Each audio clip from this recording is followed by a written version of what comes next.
Jadi Sadrina meminjam uang 1 miliar sama bini lu.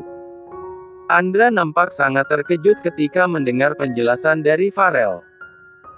Saat ini Andra sedang menyetir mobilnya, dalam perjalanan pulang menuju mansion. Andra sengaja memasang headset di telinganya sambil bertelepon dengan sahabatnya itu.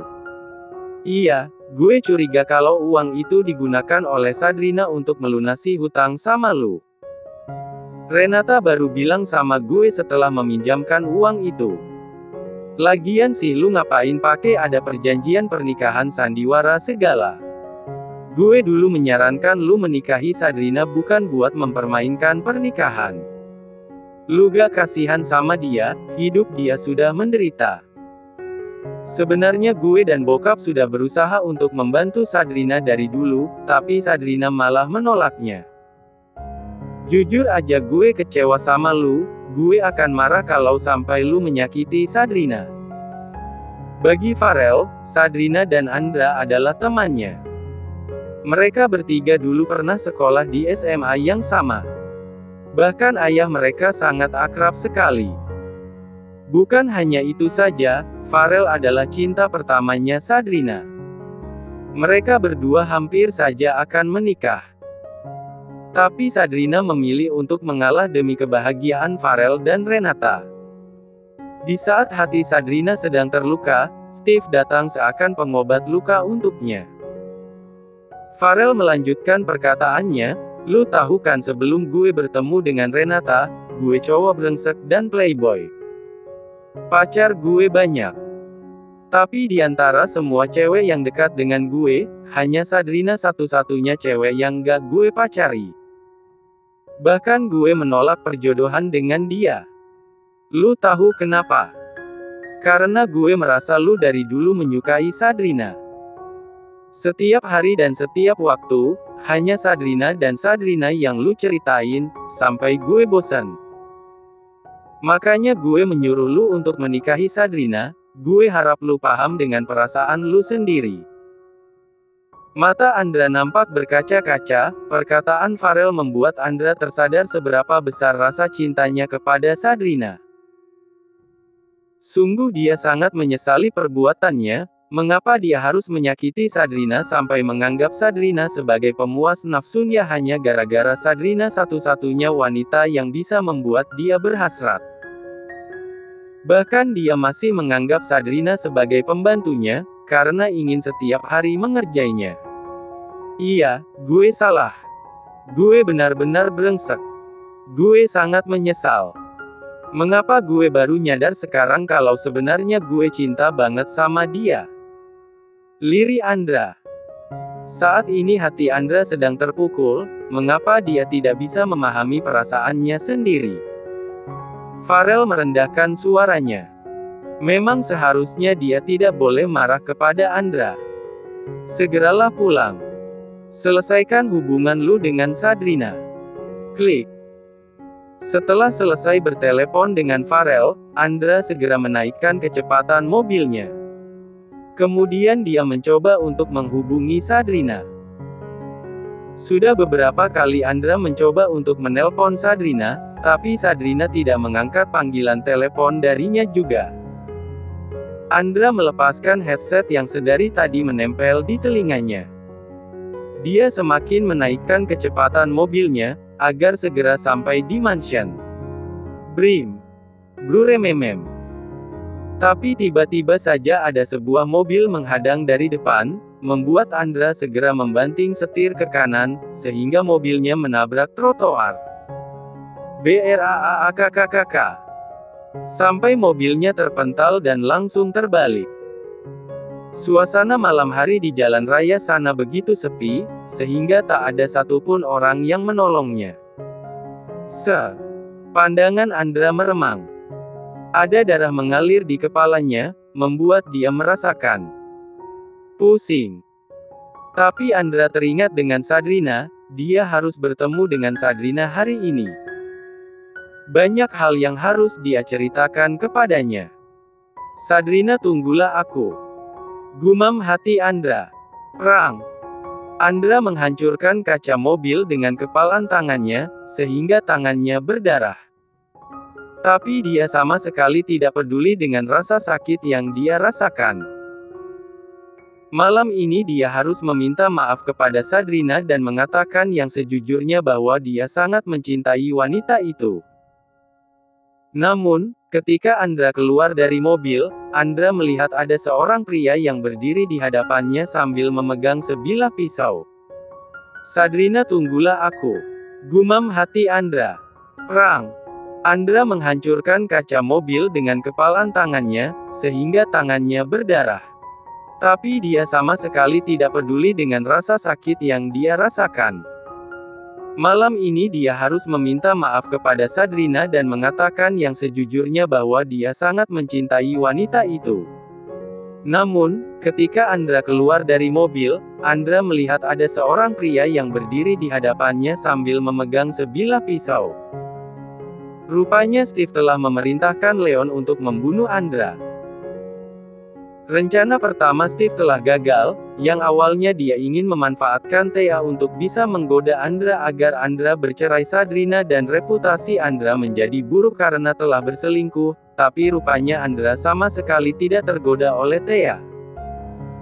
Steve merasa bahwa Andra telah mencurigai Thea, ketika Thea mengatakan bahwa Andra tidak makan atau minum sedikit pun semua yang telah dihidangkan di restoran miliknya Thea. Akhirnya Steve memilih untuk melakukan rencana kedua, dia memerintahkan Leon untuk membunuh Andra. Kemudian Leon memanipulasi kematian. "Bu!" Andra membalas, dia meninju wajahnya Leon. Sehingga terjadi perkelahian hebat di antara mereka berdua, sama-sama saling melayangkan pukulan pada bagian wajah dan perut mereka satu sama lain. "Bu! Bu! Bu!" Sesyah. Andra semakin merasakan pusing pada kepalanya, membuat pandangannya terasa remang-remang. Tapi dia tidak boleh menyerah, dia masih berusaha untuk melawan Leon yang bersikeras untuk membunuhnya. "Bu!" Andra menendang tubuh Leon membuat tubuh Leon terpental ke aspal. Leon segera mengambil pisau yang tergeletak tak jauh darinya. Dia harus segera membunuh Andra. Namun, dia mengurungkan niatnya ketika melihat dari kejauhan ada beberapa kendaraan yang sedang bergerak ke arah mereka, sepertinya ada orang lain yang akan melintasi jalan raya tersebut. "Shit!" Leon mengumpat, dia memilih untuk segera melarikan diri, dia berlari menuju mobil, masuk ke dalam mobilnya dan segera melajukan mobilnya dengan kecepatan tinggi. Andra berusaha untuk bangkit, dia harus segera pulang, dia harus bertemu dengan Sadrina. Dia tidak ingin kehilangan Sadrina. Akan tetapi dia tidak bisa menahan keseimbangan tubuhnya, darah sedari tadi masih mengalir di kepalanya yang terluka, membuat dia tidak sadarkan diri. Malam ini Sadrina masih menunggu kedatangan Andra, dia sudah menyiapkan makan malam untuk Andra, dan dia pun sudah mempersiapkan uang untuk melunasi hutangnya kepada Andra.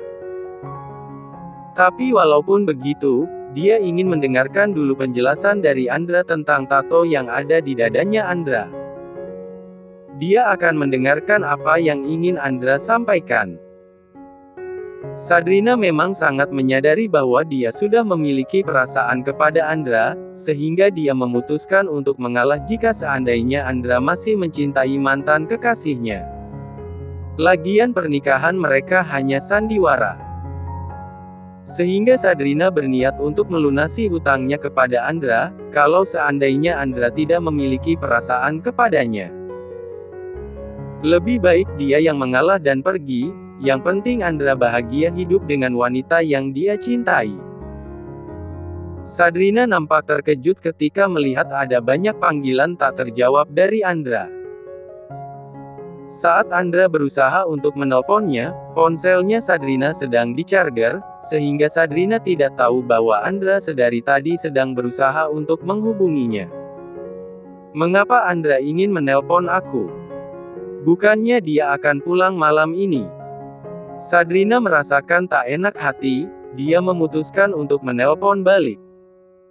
Tapi tiba-tiba saja ponselnya berdering, ada panggilan telepon dari nomor asing. Sadrina segera mengangkat panggilan telepon tersebut. Halo. Apakah ini dengan Nona Sadrina, istrinya Tuan Andra Struik? Sadrina menjawab pertanyaan tersebut, "Lia, benar. Kami dari pihak Rumah Sakit Struik Medica, ingin memberitahukan kepada Anda bahwa Tuan Andra mengalami kecelakaan tunggal di Jalan XX." Sadrina bergegas pergi ke Rumah Sakit Struik Medica setelah mendengar kabar buruk tentang Andra. Di sepanjang perjalanan dia menangis, hatinya sangat terpukul dengan apa yang terjadi kepada Andra. Setelah sampai di rumah sakit, rupanya Andra telah dirawat di ruangan khusus pemilik rumah sakit, dengan fasilitas terbaik. Sadrina melihat Tuan Miller dan Bu Mita di sana, rupanya pihak rumah sakit lebih dulu menghubungi Tuan Miller dibandingkan dengan Sadrina, mungkin karena Tuan Miller adalah pemilik rumah sakit tersebut. "Maafkan kami, benturan pada kepala Tuan Andra terlalu parah. Benturan tersebut mengenai titik vital, sehingga membuatnya mengalami kerusakan otak yang cukup parah. Menyebabkan Tuan Andra harus mengalami koma," ujar Dr. Christian dengan penuh sesal. Sadrina nampak membeku, hatinya sangat hancur mendengar penjelasan dari Dr. Christian. Begitu pula dengan Tuan Miller, dia sangat sedih, walaupun hubungan dia dengan Andra telah merenggang, tapi bagaimanapun juga Andra adalah anak kandungnya, Tuan Miller pastinya sangat menyayangi Andra.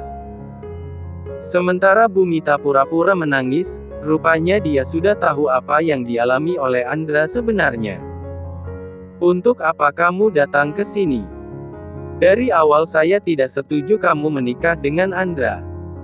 Andra bernasib sial begini gara-gara menikah dengan kamu," hardik Bu Mita kepada Sadrina. Dia berkata seperti sambil pura-pura menangis. "Aku istrinya Andra. Jadi aku berhak untuk bisa berada di sini." Walaupun hatinya Sadrina sangat terluka mendengar perkataan ibu tirinya Andra, tapi dia tetap harus berkata lembut dan baik kepada sang ibu mertua. "Sebagai seorang istri, seharusnya kamu..." "Sudah, Ma.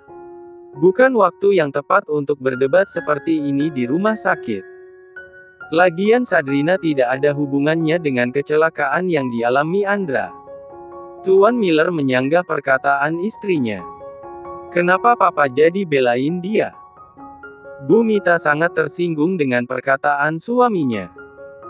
Padahal tadinya dia berharap Tuan Miller akan mengusir Sadrina. Tuan Miller menghela nafas dengan kasar. Mungkin setelah dia mengetahui kondisi Andra yang sedang kritis, dia sangat merasa bersalah kepada Andra. Sehingga dia berjanji kepada dirinya sendiri tidak akan pernah mengecewakan Andra lagi, termasuk dia tidak akan pernah ikut campur lagi ke dalam rumah tangga Andra dan istrinya.